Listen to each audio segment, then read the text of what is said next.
Արդյոք քաղաքական նպատակներով հաշվեհարդար չէր Սամվել Կարապետյանի կալանավորումը։ Քաղաքական նպատակներով հաշվեհարդար չէր այդ կալանավորումը, քանի որ հակասահմանադրական կոչեր է հնչել եւ իշխանությունը յուրացնելու մասին է խոսքը։ Մեր իրավապահ համակարգի տված հաղորդագրության մեջ հստակ իրավական ձևակերպումները կարող եք ծանոթանալ։ Եթե ուզում եք ես քաղաքական մեկնաբանություն անեմ, ապա ինձ համար առնվազն տարօրինակ է, որ վերջին տարիներին քաղաքական չեզոքություն դրսևորելով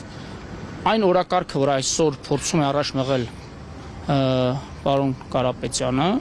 4 տարի արդեն Հայաստանի ներքաղաքական դաշտին հուզում է, բայց հենց այսօր այդ մասին սկսեց խոսել, ընդ որում այս ընթացքում որքանով որ ես եմ տեղյակ, ինքը բազմաթիվ անգամ Հայաստան է այցելել եւ երբևէ նման մտահոգություն չի հնչեցրել, նաեւ որոշակի շփումներ ունեցել մեր քաղաքական թիմի տարբեր ներկայացուցիչներ, տարբեր միջոցառումների, տարբեր ձեռնարկների, տարբեր ներդրումային ծրագրերի շրջանակներում եւ միայն այսօր մեր հայրենակիցը հասկացավ կամ արձանագրեց, որ Հայաստանում խնդիր կա ներքաղաքական։ Դա արհեստական է։ Պարոն Պետրոսյան, այդ դեպքում երբ դուք հասկացաք, որ նրանից խնդիր կա, որովհետև Նիկոլ Փաշինյանը ասում էր, եկեք ծափ տանք, թեկուզ նրա համար, որ Սամվել Կարապետյանը 1 դրամ է ներդնում։ Ցանկացած ներդրող, ով Հայաստանի Հանրապետություն ներդրում է կատարում, անկախ իր քաղաքական հայացքներից, ծագումից եւ բնակության հիմնական վայրից եւ մի քանի երկրների քաղաքացի լինելուց ես պատրաստակամ եմ ծափ տալու։ Բայց երբ այդ ներդրումները փորձում են ծառայեցնել քաղաքական ինչ-ինչ նպատակներին, այդ թվում նաև խարխլելով սահմանադրական կարգը, քաղաքական արտաքին կողմնորոշումների վրա ներազդեցություն գործելով, այսպես ասած, ապօրինի միջոցներով, ապա դա ինձ համար եւս դատապարտելի է։ Պետրոսյան, այսօր Նիկոլ Փաշինյանը հայտարարեց, որ հեծը պետականացնելու ծրագիրը պատրաստ է եւ առաջիկայում կլինեն նաեւ գործնական քայլեր։ Արդյոք սա վարչության այսօրվա նիստում քննարկվել է, որովհետեւ նաեւ տարածքային կառավարություն։ Չէ, պարոն Պետրոսյան, ոնց է սա իրականացվելու, կմատնանշեք գործողություն։ Ինչ օրենքների։ Օրենքով սահմանված կարգով։ Ես չեմ կարող հիմա պետությունը պատրաստվում է, կառավարությունը պատրաստվում է փոխհատուցում տրամադրել։ Ես այսպես ասեմ, ես ի պաշտոն ասեմ, ավելի քան 3 տարի ղեկավարում եմ պետական վերահսկողական ծառայությունը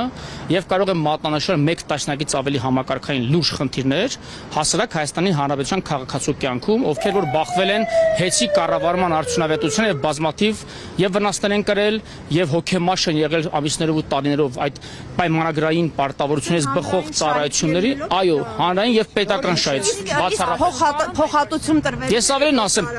հեծի պետականացման գործընթացի մասով ես դեռևս տարիներ առաջ, որպես Հայաստանի Հանրապետության քաղաքացի եւ քաղաքական գործիչ մտածել եմ, որ տրանսնացիոնալ այն ընկերությունները, որոնք ունեն բնական մենաշնորհներ եւ ուղիղ ազդում են մեր քաղաքացու կյանքի որակի եւ ֆինանսական, սոցիալական, սոցիալ-մշակութային առումով ես կողմնակից եմ, որպես դրանք լինեն պետական կամ առնվազն պետական մասնաբաժնով ու պետությունը այդտեղ մասնակցություն ունենա։ Գործարարին վճարվել։ Չեք թողում նախադասությունը ավարտեմ։ Չեք թողում նախադասությունը ավարտեմ։ Գործարարին վճարվելու է փոխհատուցում։ Եթե օրենքով ամեն ինչ խոսվելու է, խոսվում է օրենքի եւ այո, ես ես երաշխավորում եմ, որ օրենքով նախատեսված ընթացակարգերը, եթե ենթադրում են գործարին փոխհատուցում, դուք ասեք, այդպես է լինելու։ Ես չեմ կարող ասել ինչ Պլանը որ պատրաստ է։ Չէ, ես այդ պլանին ծանոթ չեմ, անկեղծ ասած, ի պաշտոն էլ ծանոթ չեմ։ Պարոն Պետրոսյան, Այդ խնդիրը, ասենց ասեմ, ես բարձրացնեցի նաև ի պաշտոն է, որ ականատես եմ եղել եւ մեր, այսպես ասած, վերահսկողության շրջանակներում տասնյակ նմանատիպ դեպքերով ենք զբաղվել, իհարկե բխեցնելով տարածքային կառավարման եւ կառուցվածքների նախարարության լիազորությունից, որտեղ այդ ոլորտի,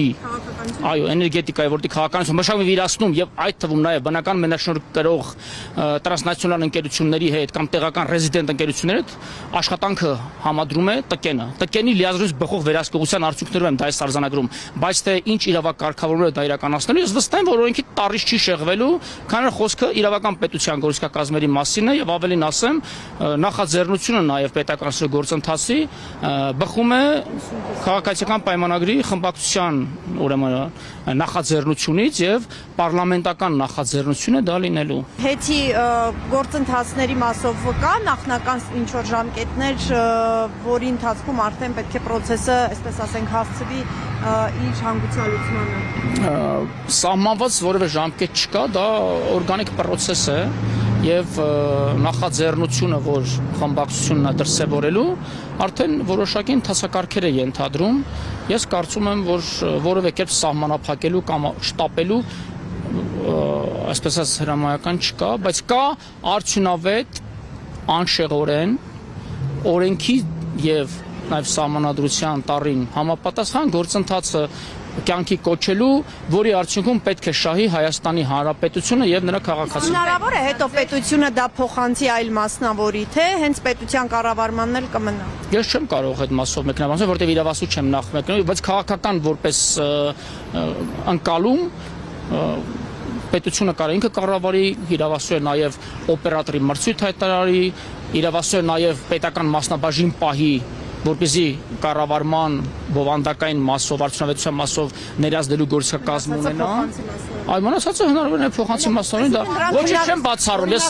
Ես խնդրում եմ հանկարծ վերնագրեր չդնեք, ես խնդրում եմ վերնագրեր չդնեք, որովհետև չեմ բացառում ոչինչ, բայց որը որոշում այս պահին ինձ հայտնի չէ։